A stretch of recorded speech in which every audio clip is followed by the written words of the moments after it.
네, 오늘 말씀은 창세기 42장 1절에서 17절. 그때에 야곱이 애굽에 곡식이 있음을 보고 아들들에게 이르되 너희는 어찌하여 서로 바라만 보고 있느냐. 오늘 요셉이 왕 노릇하는 것을 볼 수 있습니다. 우리가 당연히 우리 형제 중에 왕이 된다면 마지가 제일 큰 형 이름이 뭡니까? 르우벤이 왕이 돼야지 이렇게 생각을 하고 있는데 그게 아니라 11번째 아들이 왕이 된다. 그리고 11번째 왕은 스스로 꿈을 꾸게 되고 그걸 형들에게 말함으로써 형들에게 미움을 사서 결국은 네가 어떻게 왕이 되는지 보자. 그리고 죽이려고 하다가 팔아버렸습니다. 예수님이 하나님의 아들이다, 안 죽는다, 그러니까 안 죽는지 보자. 그리고 십자가에 못 박은 것과 같은 모습을 보여주고 있는 것이죠. 하나님은 꼭 말씀하시고 이루시는데 그 말씀이 환상으로, 계시로, 묵시로, 그리고 비몽사몽간에, 그리고 여러 가지 방법으로 우리에게 말씀하고 계십니다. 근데 그걸 모르고 하나님이 언제 얘기하더냐, 하나님의 신이 어디 다니다가 니한테만 얘기하더냐 이러면서 성령 없는 얘기를 할 때 그 성령 임한 사람은 모양이 다르고 형태가 다르고 벌써 구별이 된다는 사실을 알아야 합니다. 오늘 그 모습을 오늘 보게 되는데 어떻게 구별되는 거고, 어떻게 왕 노릇하는 거고, 어떻게 둘러서서 그 가운데 있는 곡식단을 절하고 있는지 그 모습을 오늘 보여주고 있는데 자세히 읽으면 너무 진지하고 그렇습니다. 혼자 읽으면 이 성경이 뭐 잘못됐는가 보다, 왜 이렇게 이해가 안 되는 말을 썼을까, 오래전에 썼으니까 그렇지 요새는 이렇게 안 쓴다 이러면서 요새 책을 읽어야지 옛날 책은 옳잖다 이렇게 했을 때 그것은 믿음을 잃어버리는 중요한 요인이 됩니다. 오늘 이 말씀은 4,000년 동안 혹은 2,000년 동안 고이 간직하고 아무리 없애려고 애를 썼는데도 남아서 우리 손에 왔습니다. 놀라운 책이고 지금도 여전히 많이 팔리고 지금도 여전히 베스트셀러, 앞으로도 영원한 이 책을 정성 들여서 꼼꼼하게 읽어보는 오늘 이 시간 되기를 바랍니다. 이 흉년 2년째입니다. 그때 이러면 흉년 2년째, 흉년이 들어서 2년, 그러니까 7년이 지나고 2년이니까 9년이 된 거예요. 그러면 요셉의 나이가 몇 살 됐어요? 39 됐죠. 39 됐어요. 세월 가는 줄 몰라요. 어제 읽다가 오늘 읽으니까 그때 이러면 벌써 9년 딱 지나 뿌르고 이러기 때문에 정신을 차리고 읽어야 되지, 안 그러면은 아직도 베냐민은 피덩어리인 줄 아는데 지금 베냐민 나이가 몇 살이에요? 33. 예, 잘 알잖아요. 그렇게 돼버려요. 그래서 뭐 베냐민이 너무 어려서 안 보내는가 보다 그렇게 생각할지 모르지만 너무 어리지 않아요. 33살이면 20살의 장정이기 때문에 한참 어른이고 그 밑에 쫄병만 해도 얼마든지 있을 수 있는 나이입니다. 그런데 그 아들을 안 보내고 10아들을만 탁 이렇게 이제 보냅니다. 왜 그랬을까요? 그 10형제들이 11번째 요셉에게 절시키려고 그래 10명만 보내는 거예요. 근데 왜 10명 다 갑니까? 9명만 가지? 인원수대로 주죠. 우리가 백화점에서 그거 할 때, 세일할 때 그 사람들이 이 숫자만큼 줍니다. 1인당 한정 이렇게 몇 개씩 이렇게 팔기 때문에 숫자가 많이 갈수록 많이 얻어올 수 있습니다. 그래서 떼거리로 다 갑니다. 그래도 아직 남아있는 식구가 많습니다. 뭐 베냐민도 안 갔지, 아버지도 살아있지, 엄마도 살아있지, 다 살아있기 때문에 너희들이 다 가서 가져와도 얼마 못 사니까 다 가라. 그래서 하나도 안 남기고 싹 갑니다. 있어봐야 농사질 일도 없고 없으니까 다 가라. 나머지 일은 우리가 책임질 테니까 10형제 다 가라. 이래가지고 10형제가 다른 식구들은 다 내려놓고 갑니다. 그 가는 이야기의 첫 번째, 아버지가 닥달하는 것처럼 보입니다. 뭐 하고 있느냐 지금. 양식이 바닥나서 굶어 죽을래? 다른 사람들은 다 지금 애굽으로 곡식 사러 가는데 네가 이렇게 있을 수 있냐? 아버지 7년 열심히 배불리 살았으면 2년째 이제 돌아가셔도 안 돼요. 이래 얘기하면 안 되죠. 이게 그 한 사람 돌아가신다고 해가지고 뭐 이게 또 형편이 풀리는 것도 아닙니다. 어쨌든 살아야 돼. 살 때까지 살다가 해 죽어야 되지. 뭐 이제 내년에 또 풍년이 들지 모르잖아요. 안 된다. 지금 가라. 그렇게 이제 야단 치면서 왜 그렇게 가게 되냐면 적어도 3년째쯤 가야 되는데 제 생각에는 근데 왜 2년째 바로 가느냐 하면은 사람들이 떼거리로 걸고 갑니다. 이 가나안 땅은 일만 생기면 애굽으로 갑니다. 누가 쳐들어와도 애굽으로 가고 가뭄이 들 때마다 아브라함도 가고 이삭도 가고 몇 번씩 갑니다. 아브라함은 2번이나 갑니다. 그리고 뭐 예수님도 태어나가지고 헤롯이 죽인다 이러니까 바로 가가지고 저기 헤롯이 죽고 난 다음에 올라오고 이렇게 막 애굽이 말하자면 뭡니까 큰 바다와 같이 어머니와 같은 놀다가 무슨 일만 생기면 엄마한테 갔다가 또 와가지고 또 놀다가 이런 거나 마찬가지로 애굽은 크게 되어 있습니다. 그래서 다른 성경에는 이집트를 뭐라고 해요? 라합이라고 하잖아요. 큰 살이 쪄서 풍성하게 물러 앉아가지고 움직이지도 않는 라합 같다 이렇게 얘기하는데 그 모습이 그렇게 주모같이 생겼어요. 귀생같이 그렇게 생겼어요.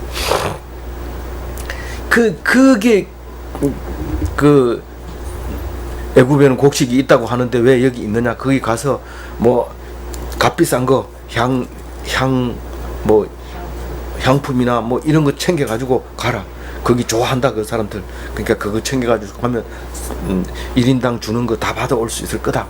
그렇게 해서 그래서 3절에 보면 2절 한번 다시 읽어봅시다. 야곱이 이르되 내가 들은 적 저 애굽에 곡식이 있다 하니 너희는 그리로 가서 거기서 우리를 위하여 사오라. 그러면 우리가 살고 죽지 아니하리라 하매. 3절 읽어봅니다. 요셉의 형 10사람이 애굽에 곡식을 사려고 내려갔으나 야곱이 요셉의 아우 베냐민은 그의 형들과 함께 보내지 아니하였으니 이는 그의 생각에 재난이 그에게 미칠까 두려워함이라. 그가 누굽니까? 누구의 생각에? 야곱의 생각에. 야곱이 요셉의 아우 베냐민을 그들과 함께 보내지 않았는데 그 야곱의 생각에는 재난이 그에게 미칠까 두려워함이었더라. 그렇게 얘기를 합니다.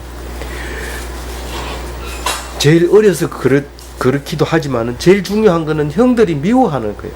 왜 미워하느냐 하면 야곱이 베냐민을 편애하기 때문에 미워하는 거예요. 왜 야곱이 베냐민을 편애하느냐 하면 라헬을 사랑하는 라헬이 낳았기 때문에. 그거 요셉이 이 라헬의 맏아들이라고 색동옷 입혔더니 그것만 가지고 와가지고 짐승피를 묻혀가지고 이게 요셉 옷 맞습니까? 맞습니까가 아니라 형들이 보면 다 알죠. 그런 옷은 만들어 준 적이 없어요. 이게 요셉 옷이 맞는데 우리가 백방으로 찾아도 없습니다. 이래 얘기해야 되는데 아버지 이게 요셉 옷 맞습니까? 아마 죽은 것 같아요. 이러다가 그게 증거라고 원래는 죽은 사람을 찾아야 되는데 옷을 찾아놓고는 그게 죽었다고 장례를 치러버리고 통곡을 하고 그러고 나니까 베냐민은 더욱 이게 걱정이 됩니다.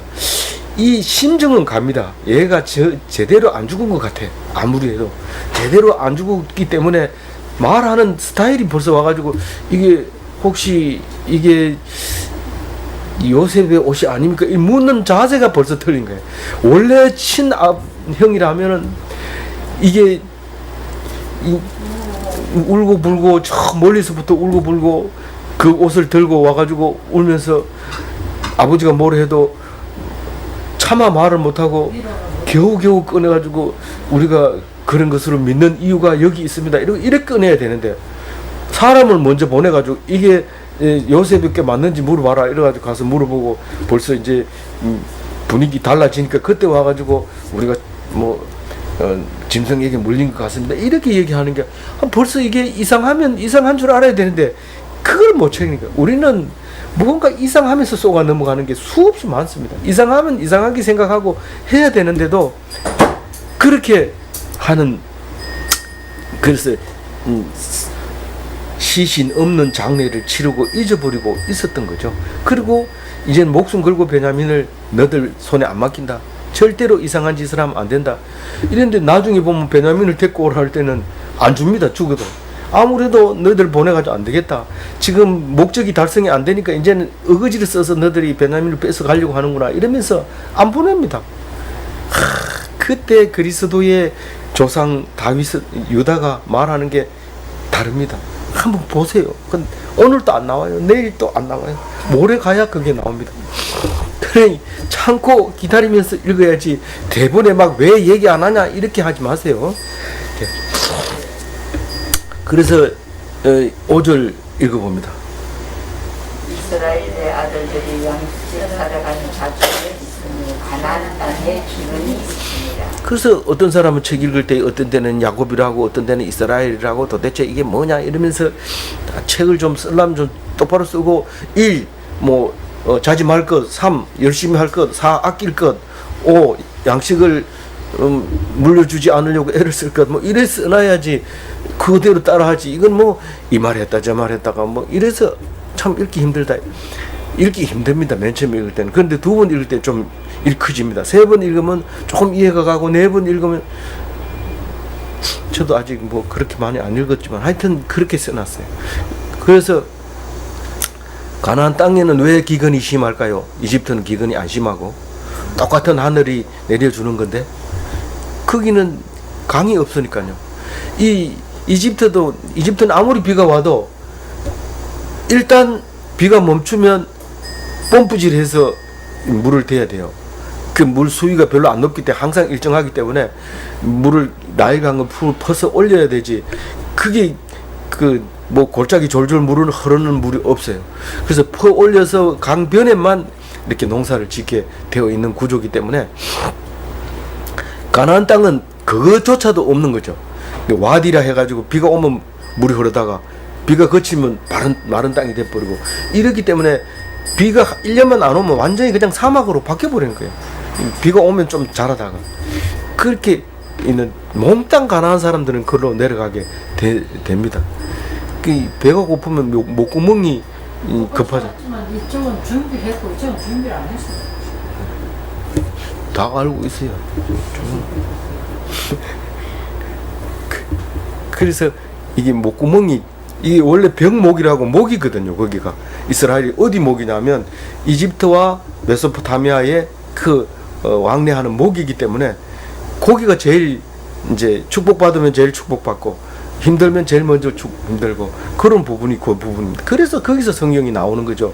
다른 데서 나올 만한 데가 없어요. 성경 나오는 데는 그거밖에 없어요. 전 지구 땅덩어리를 둘러놓고 봐도 성경이 나올 수 있는 곳은 거기밖에 없어요. 6절 읽어봅니다.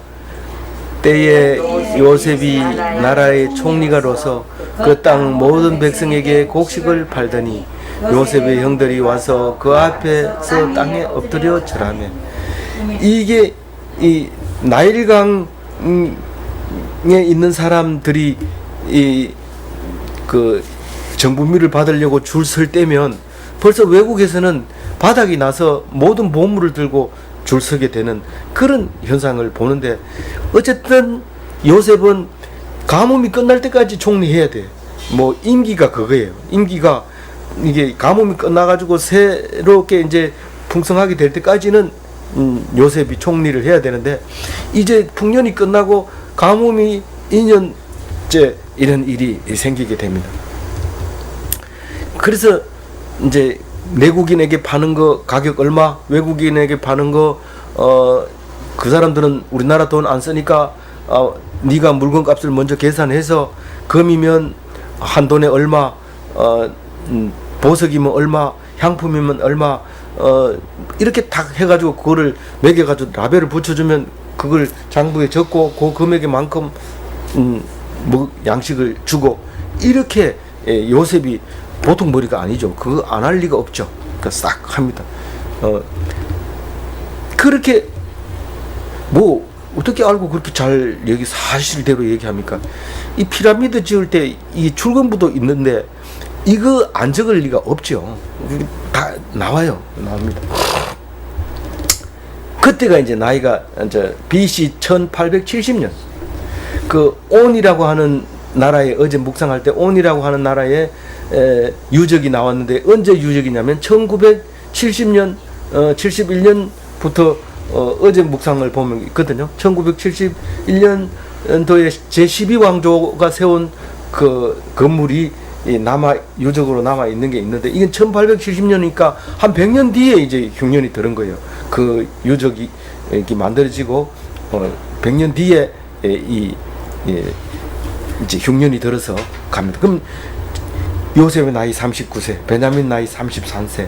그때 야곱의 이름 나이가 130세, 유다의 나이 46세. 그때 쌍둥이를 낳았는데 둘째 놈이 먼저 터져서 튀어나오는 바람에 낳는 게 벌써 22년째 됐고, 그 베레스가 장가 가가지고 알을 낳는 게 9살. 몇 살에 아기를 낳았다고요? 13살에 아기를 낳았어요. 베레스가. 예, 대단하죠. 아버지 어머니 기질이 타고나는 것 같아요. 그래가지고 9살에 딱 놓고 이제 이 이름을 왜 써요? 야곱, 유다, 베레스, 헤스론 왜 적었어요? 예수님의 조상이니까. 그렇게 쭉 내려왔으니까. 그러니까 정손 유다가 베레스가 손자고 헤스론이 야곱의 정손이죠. 정손을 안고 이제 이집트로 들어가 입 애굽하는 거예요. 아니 뭐 130살 먹은 게 9살을 안고 가는 게 아니라 9살짜리가 야곱의 손을 잡고 갔겠죠. 유모차 앞에 세우고 이렇게 끌고 갔을 거예요. 와차로 보냈잖아. 아, 그랬나요? 그래서 그걸 타고 오게 됩니다. 6절 읽었잖아요. 그래서 6절은 6절 읽어봅니다. 시작.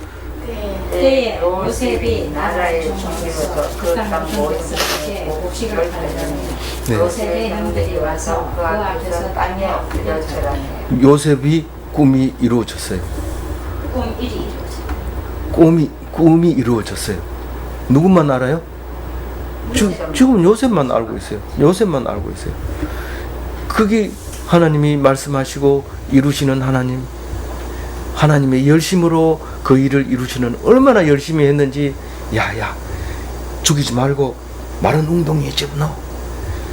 그 마다들이 생각은 죽일 생각은 아니죠. 그래가지고 넣어. 그래서 넣었는데, 야 저래 놔뒀다가 죽이지 말고 팔아. 그게 20세계를 받았죠. 20세계를 받고 팔았어요. 파니까 여기 정신 바짝 차리고 또래또래하게 끌려가지고 이집트까지 가니까, 가다 죽으면 이거는 돈만 내부르는 거지만 이놈이 안 죽고 빠라빠라 사니까 비싸게 팔았어요. 그것도 시시한 집에 안 팔고 좀 돈 좀 있는 집에 팔았어요. 그래가지고 거기서 가정 총무하다가 또 바가지 쓰고 까먹어서 총무하다가 이제 나라 총무를 한 거예요. 그게 그렇게 얼마나 부지런히 하나님이 요셉을 왕 만들려고 하시는지, 하나님의 열심을 생각하면 기가 막혀. 내가 한 게 뭐 있나? 내가 왕 하려고 했는 게 뭐 있냐? 하나님의 열심을 생각하면 잠도 안 자시고 주무시지 않고 하시는 그 열심을 생각할 수가 있어요. 7절 읽어봅니다. 요셉이 보고 형들인 줄 아나 모르는 채 하고 험한 소리로 그들에게 말하여 이르되 너희가 어디서 왔느냐? 그들이 이르되 곡물을 사려고 가나안에서 왔나이다. 판소리 비슷하게 아이고 형님 납니다 이러면서 멋있게 한번 만나보고 춤을 추고 이렇게 이제 꿈이 이루어졌잖아요 이러면서 막 이렇게 하면 좀 멋있어 보이잖아요. 우리나라 판소리처럼 그렇게 하면 좋았을 텐데 모른 채 싹 입 다뭅니다. 언제까지? 이 일이 왜 하나님께서 이 일을 보내시고 뭐 때문에 보냈냐? 뭐 때문에 보냈을까? 왜 뭐 때문에 총리시켜주고 절하게 했을까요? 꿈을 이루기 위해서. 꿈은 이루어지는 건데 하나님은 목적이 있습니다. 무슨 목적으로 이렇게 꿈을 이루게 만들었을까요? 네? 하나님이 하나님 됨. 그렇죠. 하나님이 하나님됨을 보여주려고 하는데 사실은 나중에 3000년 후에 예수님이 올 때 그 조상이 이렇게 해서 만들어졌다 그 얘기하고 싶어서 이 일을 꾸미고 있는 거예요. 그래서 요셉은 그걸 알아요. 그래서 하나님께서 밝혀라 할 때까지 밝히지 못하고 있어요.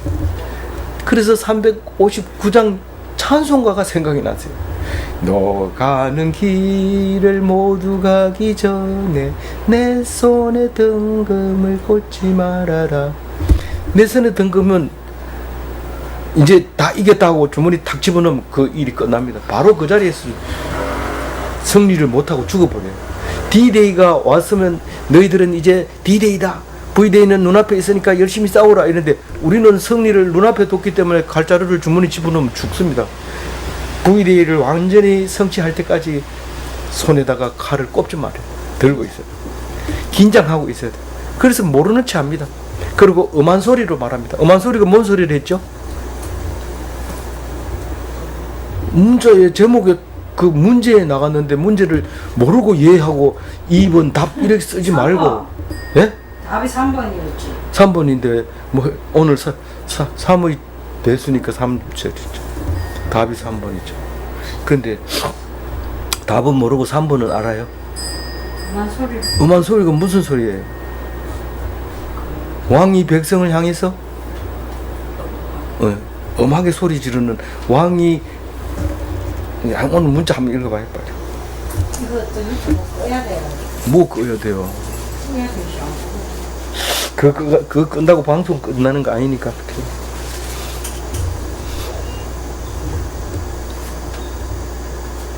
문제 읽어보세요. 오늘 문제.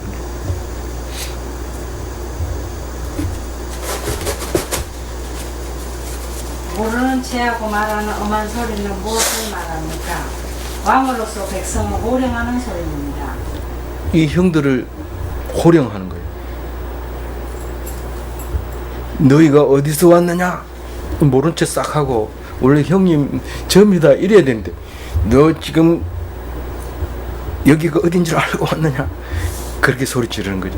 그러니까 그 소리를 딱 듣고 이 형들이 딱 기가 팍 죽어버립니다. 절대로 보여주지 말아야 되는 게 있는데 그걸 안 보여줍니다. 나만의 골방을 가지고 있었던 거죠. 하나님과 만나는 비밀의 방인데 그게 하나님이 나에게 꿈을 주시고 그 꿈을 이루겠다는 그 믿음과 그 희망, 그거 꼭 보여줘야 될 필요 없어요. 봐요, 내가 지금 그 꿈을 얘기한 거 기억나죠? 바로 오늘 두고 얘기하는 거예요. 이렇게 해주고 말하고 싶지만 말 안 합니다. 그건 하나님이 알고 있기 때문에 내가 시킨 대로 했기 때문에 그 얘기 꼭 해야 되는 거 아니에요. 어떤 사람은 그 얘기 하고 싶어가지고 나 오늘 간증할래, 좀 시간 좀 비워줘 이래가지고 나가서 간증 막 하고 이런데 그 안 해도 돼요. 하나님이 알아요.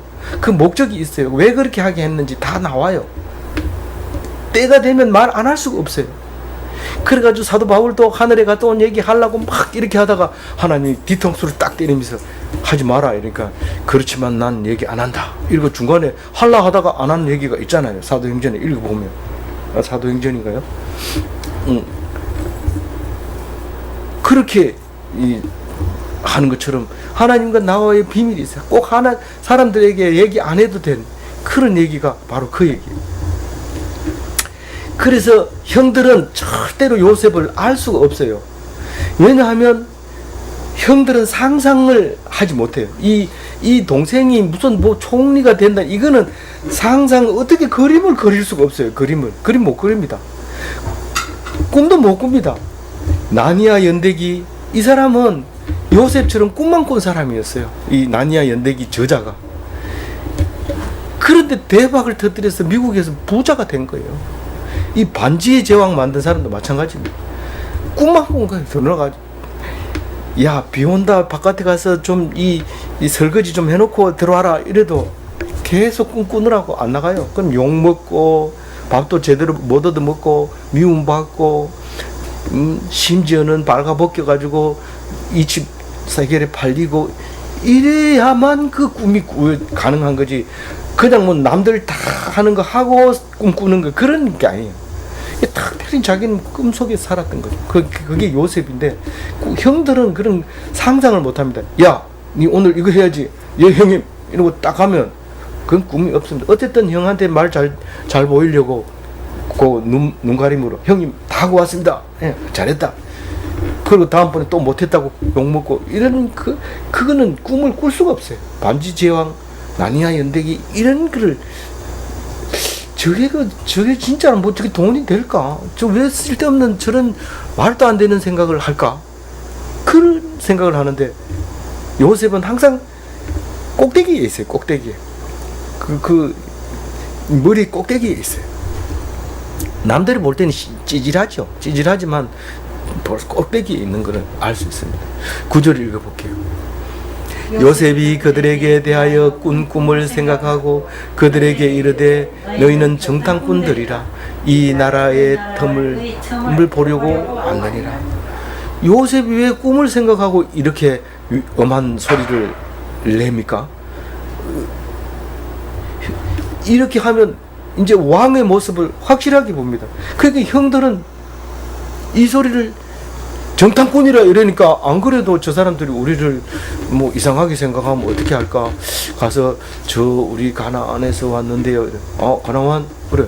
그러면 뭐 양식 줄까? 이렇게 주면 좋은데 안 그러고 자꾸 뭐 이렇게 꼬투리 잡고 이러면 어떡하지? 마음이 지금 긴장돼서 쿵쿵쿵쿵 하면서 그 가서 얘기했는데 너 정탐꾼들이지? 다 그렇게 얘기하니까 막 기절합니다. 완전 바짝 얼어가지고 아니라는 거예요.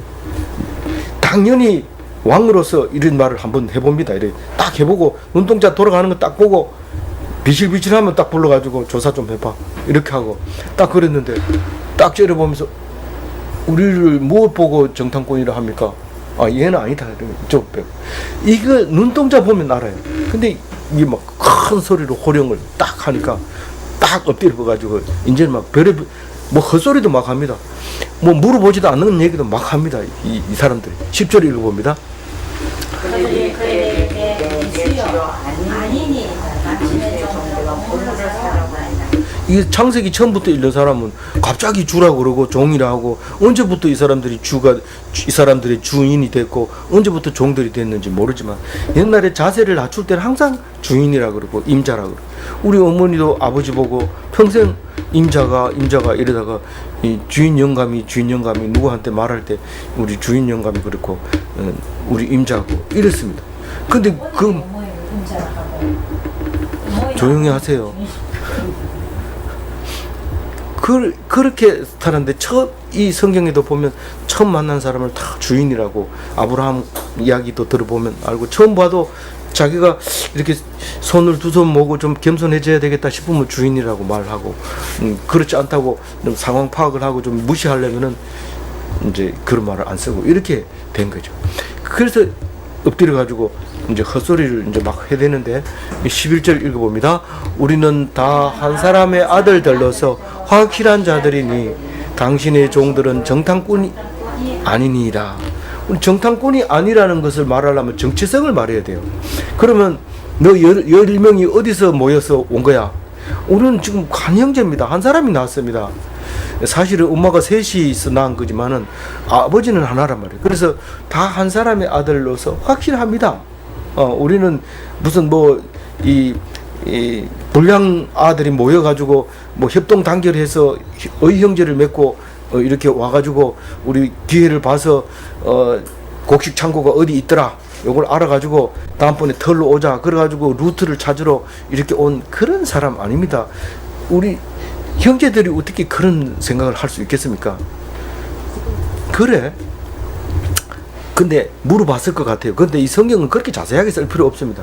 그러면 열 형제 뿐이냐?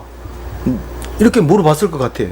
왜냐하면 뒤에 아무리 정신이 없어도 뭐 쓸데없는 12형제로서 뭐 이렇게 과거 얘기를 뭐하러 합니까? 이 얘기를 들어보세요. 12절 읽어봅니다. 요셉이 그들에게 아니라 너희가 이 나라의 틈을 엿보러 왔느니라.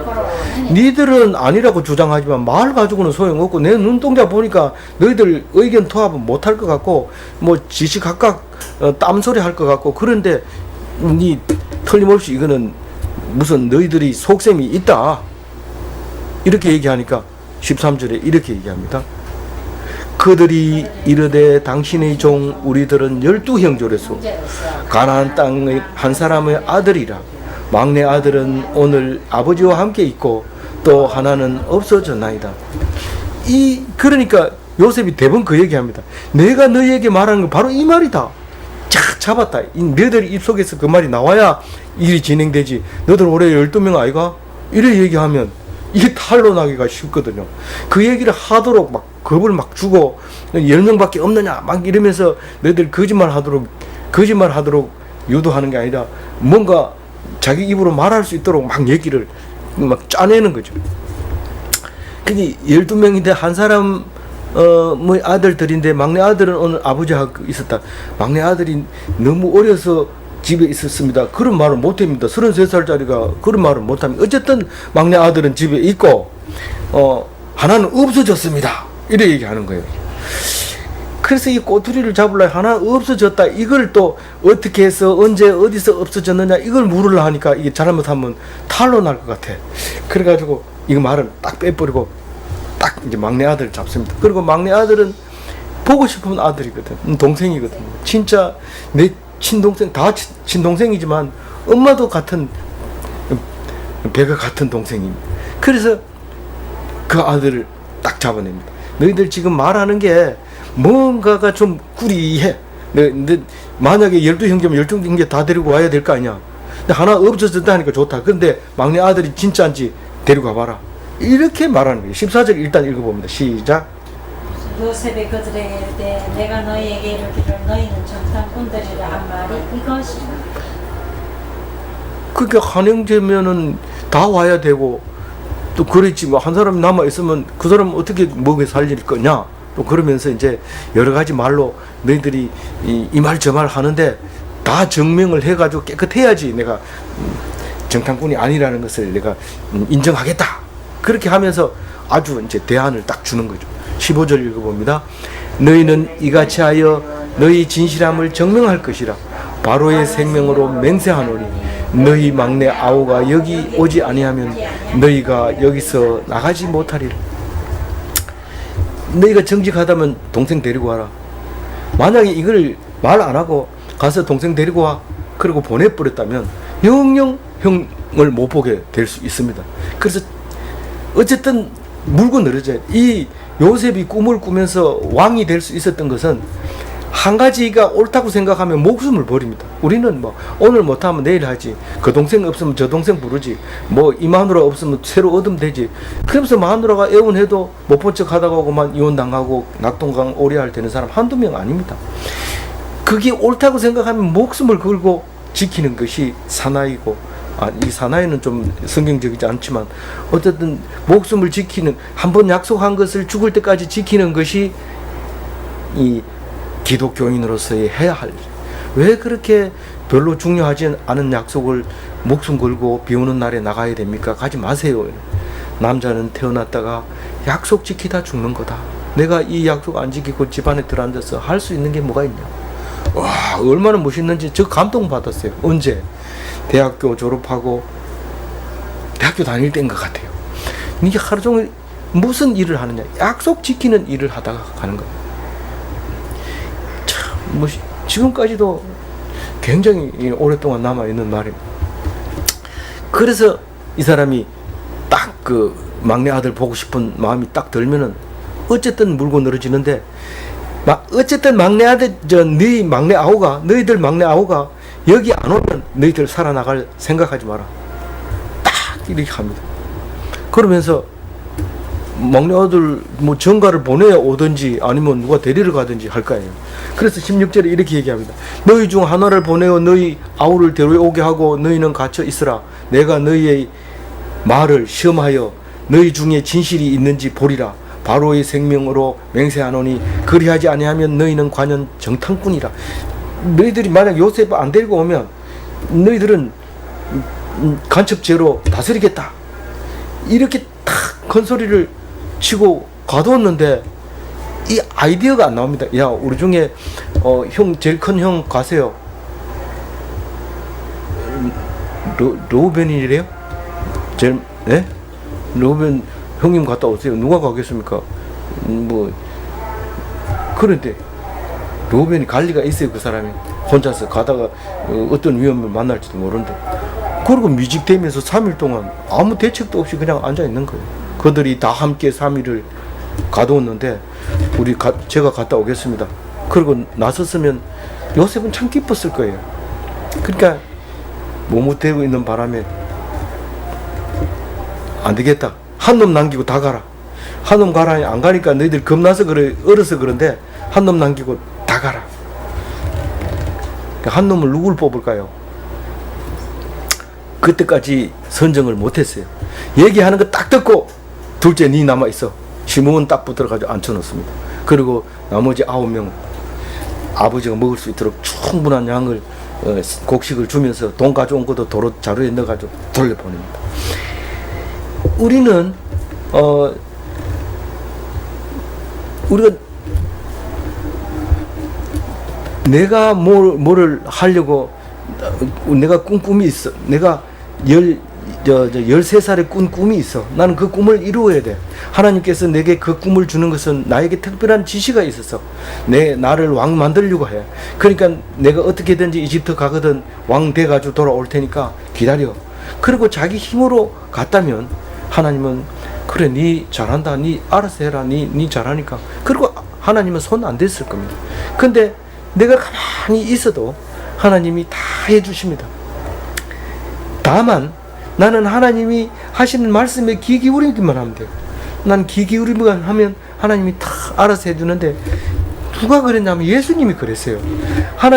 예수님은 막 30살 될 때까지 아버지가 여기 대표질 해라 이러면 대표질하고, 여기 먹줄 그어라 이러면 먹줄 걷고, 그건 30년 동안 한 것 같이 아무것도 안 한 것 같이 보이지만, 사실은 어릴 때부터 7살 때도 뭐 성전에 가서 선지자들하고 대화를 나눌 정도로 말씀에 귀 기울인 거예요. 그 사람이 공부를 해서 그 사람들하고 상대하는 게 아니라 말씀을 이렇게 집중해서 들어보고, 그럼 이게 무슨 말입니까?